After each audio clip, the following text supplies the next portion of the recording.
What's happening, everybody? Welcome back to Game Day with Trey. Of course, this is your host, Trey. And today, we're going to talk about this NFL matchup between the Washington Commanders and my Tampa Bay Buccaneers. All right, so let's go ahead and let's get this thing started, man. All right, so Tampa Bay Buccaneers went 9-8 last season, and they finished first in the NFC South. All right, as they won the tiebreaker with the Saints. Tampa Bay started the season with a 4-7 record through 11 games, but they went 5-1 to finish the regular season and clinch the division. Tampa Bay defeated the Eagles by a score of 32-9 in the wild card round of the playoffs, but they lost to Detroit by a score in a 31-23 end of the season playoff nail biter. All right, and the score was not indicative of the game. Like, if you remember that game, guys, we were down by more than 7 points for a large portion of that second half. It was almost a replay of what happened when we played them in Tampa. But I digress, right? So, Tampa Bay offense averaged 20.5 points per game last year with Dave Canales as the offensive coordinator, first-time play caller. Hence why it was only 20.5 points per game, while the defense only allowed 19.1 points per game. Tampa Bay was 2-1 in the preseason this year, which started with a 17-14 win over the Cincinnati Bengals, and Buccaneers lost their second game by a score of 20-7 against Jacksonville, but did beat Miami by a score of 24-14 in the last game. Tampa Bay will have Baker Mayfield under center this year, and Mike Evans along with Chris Godwin will be out there. You know, we did draft McMillan out of Washington, and Cade Otton will be out there as well. So those will be his primary targets. Rashad White will be getting a start, but he's gonna have Bucky Irvin back there to spell him. And I'm telling you one thing, man, that you guys better watch out for that 1-2 combo. Bucky Irvin is going to be somebody to watch out for this year. Mark my words. All right. Now, as far as Washington is concerned, the Commanders were 4-13 last year, and they finished 4th in the NFC East behind Dallas, Philadelphia, and New York. Washington picked up 2 wins to start the season against Arizona and Denver, but they went just 2-13 to end the season with one of the worst records in the league. Now, Washington had Sam Howell under center last year, but he threw 21 interceptions during the season, and Washington's offense scored a putrid 19.4 points per game, while the defense allowed 30.5 points per game, guys. And, like, that's not even, I mean, it is, but that's also taking into account that they traded away half their guys. They traded away Chase Young. They traded away their other defensive end. Yeah. So anyway, back to what I'm saying. So Washington was just 1-2 during the preseason, which began with a 20-17 loss against the Jets. The Commanders dropped their second game by a score of 13-6 against the Dolphins, but they did beat the Patriots by a score of 20-10 in the finale. All right, now Washington will have Jaden Daniels under center, the Heisman Trophy winner out of LSU, but you never know what you're gonna get when you get a rookie quarterback going against Todd Bowles, man. Now, Todd Bowles doesn't have the best record against rookie quarterbacks. Don't get it twisted. He does lose to rookie quarterbacks as well. But at the same time, this boy's going to see some stuff he ain't never seen before. All right, the Commanders will have McLaurin back, Brown, Ertz, and Robinson Jr. as some of their key skill position players. But they did just trade away Jahan Dotson. And they traded away Jahan Dotson because of the fact that they got faith in Christian McCaffrey's little brother. And I'm going to be honest with you, he was looking pretty good out of Rice last year. I thought that boy can catch the ball, you can run a route just like his daddy. You know what I mean? But, you know, we'll see what he could do out here in the NFL, because this is a whole nother level.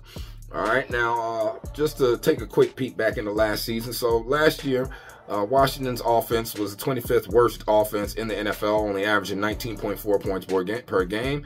And the Bucs defense was the 5th best defense in the NFL, giving up 19.2 points per game. Now, remember, they did fire the coach, and they got Dan Quinn over there now coaching for Washington. So it's a completely different regime, completely different team, completely different play calling. All right, now when you're talking about Tampa and how they looked in the inverse, so Tampa's offense, like I told you earlier, only scored 21.2 points per game. That was the 18th middle of pack offense in the NFL. Whereas Washington, they gave up 30.5, like I told you earlier, which was the worst defense in the NFL.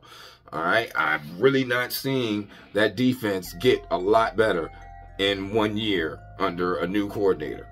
You just don't make strides like that, guys. It just doesn't happen.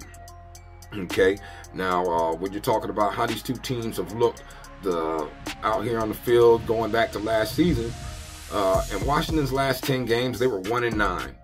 Okay, straight up. They were 3-6-1 against the spread, and it's 7 to the over and 3 to the under because, like I told you, they play no defense.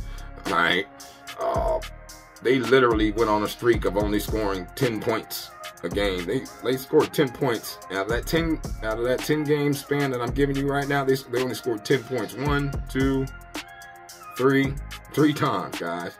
You know what I mean?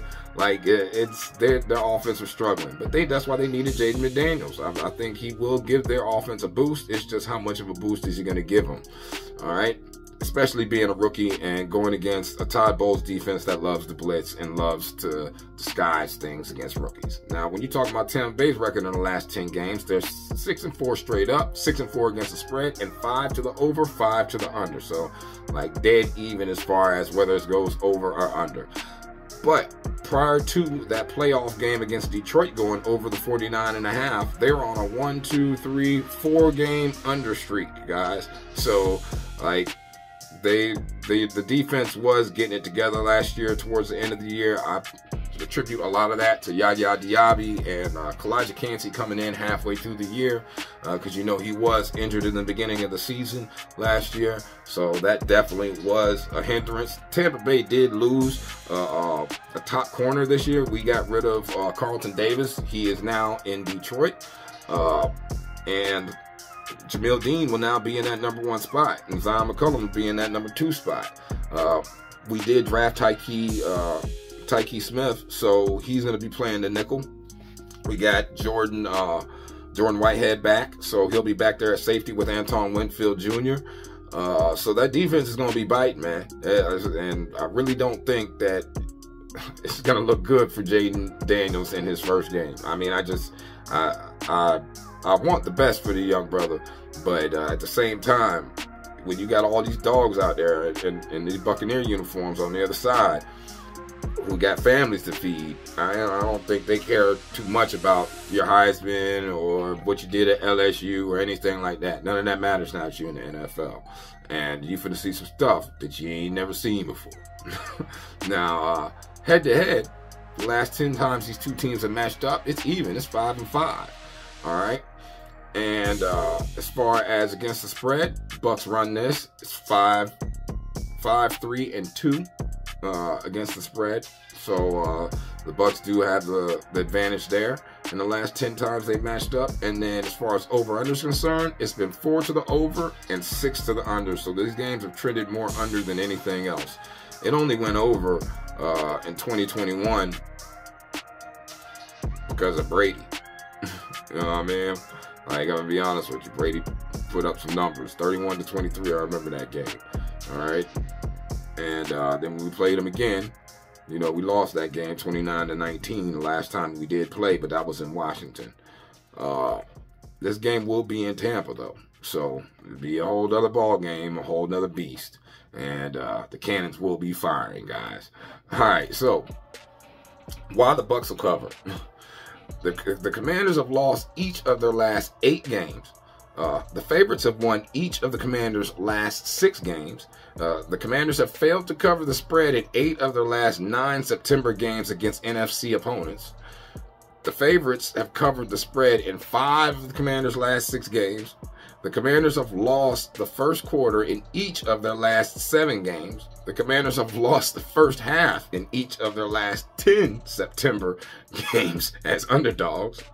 All right, and the Buccaneers have scored the first touchdown in each of their last 4 games as home favorites against NFC East opponents. All right, plus we got Liam Cohen over there now. We don't got no Dave Canales over there, so we got somebody who actually knows how to call a play in succession and understands how to execute a game script. Like, we really struggled with that last year. The Bucs could not score early and could not sustain drives early. It was only until the second half where the Bucs would start putting things together. And that was just like clockwork every game. I expect to see something vastly different as far as how the Bucs are operating out there on offense, man. Now, as far as the total is concerned, the Buccaneers' last 8 games against NFC East opponents have gone under the total points line. Each of the Commanders' last 4 road games in September have gone over the total points line, and 5 of the last 6 Sunday games at Raymond James Stadium have gone under the total points line. All right, now, as far as player props concerned, and a couple facts on that, Mike Evans has scored a touchdown in each of the Buccaneers' last 4 regular season games against NFC East opponents. Baker Mayfield has recorded 258 plus passing yards in 5 of his 6 previous appearances with his team as a favorite in Florida. All right, Rachaad White has recorded 22 plus receiving yards in each of the Buccaneers' last 7 games as home favorites. Rachaad White also has recorded 93 plus rushing and receiving yards in 5 of the Buccaneers' last 6 Sunday games as favorites.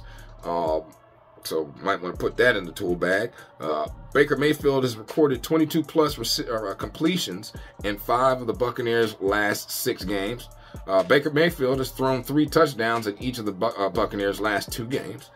Mike Evans has scored the last touchdown in each of the Buccaneers' last 3 regular season games against NFC East opponents. And Mike Evans ranked tied for first in the NFL at receiving touchdowns last season with 13. As far as from the Commanders side and player props, Austin Ekeler has scored 2 touchdowns in 3 of his last 4 appearances on the East Coast. Austin Ekeler has scored the first touchdown in 3 of his last 4 September appearances against NFC opponent teams. Remember, that was when he was with the Chargers. All right, Brian Robinson Jr. has scored at least 1 touchdown in each of the last 6 Sunday road appearances. All right, and yeah, that's basically it as far as player props and what could possibly go down, some player prop facts for Washington, because everything else is up in the air. You really don't know. You got Jayden Daniels, he's new quarterback. And then on top of Jayden Daniels being a new quarterback, you still got to deal with the fact you got a whole new offense, whole new coach. Like, it's just it's gonna be some growing pains out there for Washington. Definitely gonna be some growing pains. Jayden Daniels has looked good in the preseason. Don't get me wrong, okay, but the bullets are finna start firing now. Like, guns and cannons is coming. You know what I mean? Now, as far as matchup facts, Buccaneers ranked 32nd in the NFL in rushing for the last, 2 years. So, expect them to run the ball a lot better this year. That's going to be an emphasis. Remember, Commanders ranked last in total points allowed last year, giving up 30.5 points. And they ranked last in yards allowed last year, giving up 388.9 yards a game last season, guys. So Washington is coming into the season looking for some improvement over the last year. They have plenty of optimism as they are excited to see their new quarterback. And on the other side, the Buccaneers will look to start this year better than they did last year, because last year they started 4-7. Baker Mayfield had a solid season last year, and he has plenty of weapons to continue that in 2024.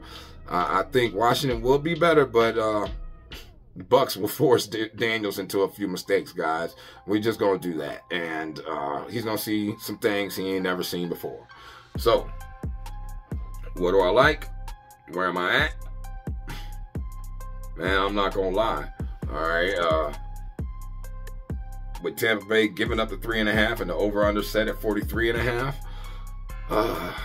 I got to take Tampa and the under, man. I like the Bucks. I like the Bucks giving up 3.5. I like us giving up 3. I like us giving up, yeah. I really wouldn't go no higher than 3.5, but I definitely like the Bucks giving up 3.5, and I definitely like the under. Player props, and as far as player props is concerned, I could see myself rocking with that Rachaad White receiving yards plus rushing yards. And where's that at?